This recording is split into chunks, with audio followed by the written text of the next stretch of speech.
Welcome to this explainer. Today, we're putting on our detective hats to uncover the real cause behind that highly uncomfortable, sudden pelvic burning sensation.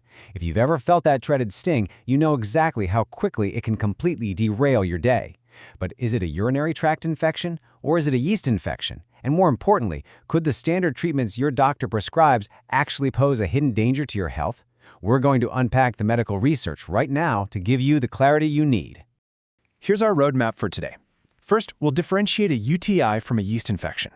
Second, we'll look at spotting specific UTI symptoms. Third, understanding when UTIs actually turn serious. Fourth, preventing recurrent infections. And finally, exploring treatments and their hidden risks. Let's get into it. Section 1. UTI or yeast infections? Okay, so you feel that sudden, agonizing, burning sensation down there? It's totally natural to panic, right? Your mind starts racing, and you naturally wonder who the primary culprit is. Now, both urinary tract infections and vaginal yeast infections can cause significant discomfort and burning, but they actually affect completely different bodily systems. Figuring out which one is causing your pain is the absolute first essential step to finally getting some relief. See, while both cause major discomfort, they attack entirely different systems. A UTI is an infection of the urinary system, so we're talking about your urethra, your bladder, or your kidneys. That burning sensation, it happens precisely when you're passing urine. A yeast infection, on the other hand, is a fungal infection of the vagina. While it can definitely cause burning and itching, the hallmark sign is usually a change in vaginal discharge, often thick and white, and it doesn't come with that constant, frantic urge to empty your bladder. Moving to Section 2, spotting UTI symptoms. So what exactly are we looking for? Well, a UTI often hits you with this relentless, incredibly strong urge to go, even if you literally just use the restroom.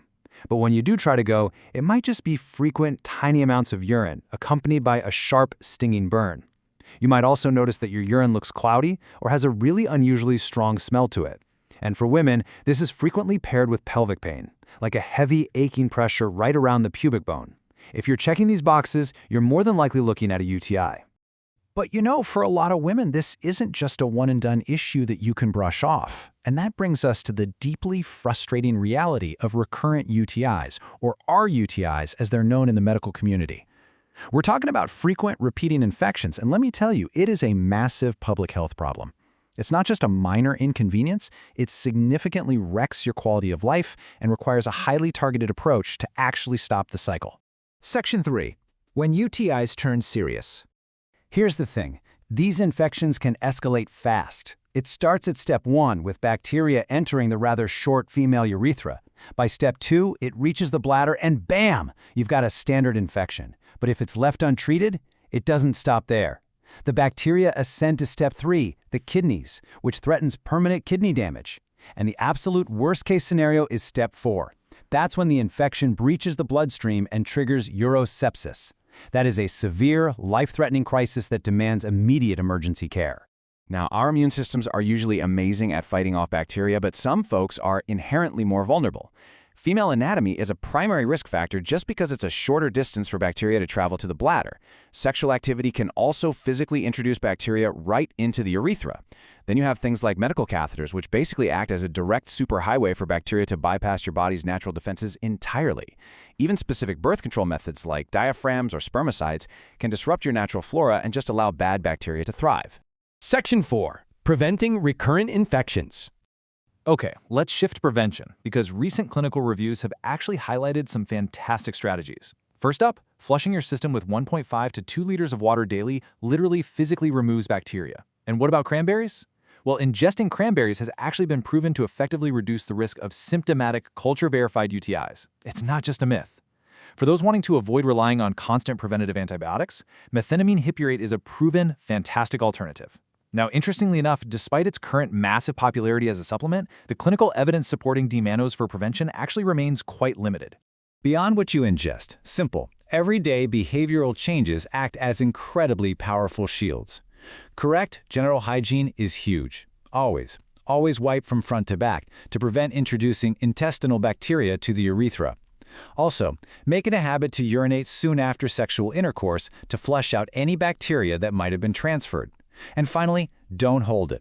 When you feel the urge to go, don't postpone it for hours. Stagnant urine is basically a perfect breeding ground for bacteria. All right, Section 5. treatments, and hidden risks. Typically, when you go to the doctor with a confirmed UTI, they'll prescribe specific antibiotics to eradicate the bacteria. A really common one is nitrofurantoin. And to help ease that immediate, agonizing burning pain while the antibiotics take effect, doctors might also recommend a medication called phenazopyridine, which basically acts as a urinary painkiller. For the vast majority of the population, this is standard, it's highly effective, and it's a great one-two punch. But here is the big reveal, and it's crucial. If you happen to have a specific genetic condition called G6PD deficiency, taking those exact common, everyday UTI drugs can actually trigger a severe internal crisis. Having G6PD deficiency means your red blood cells lack an enzyme that protects them.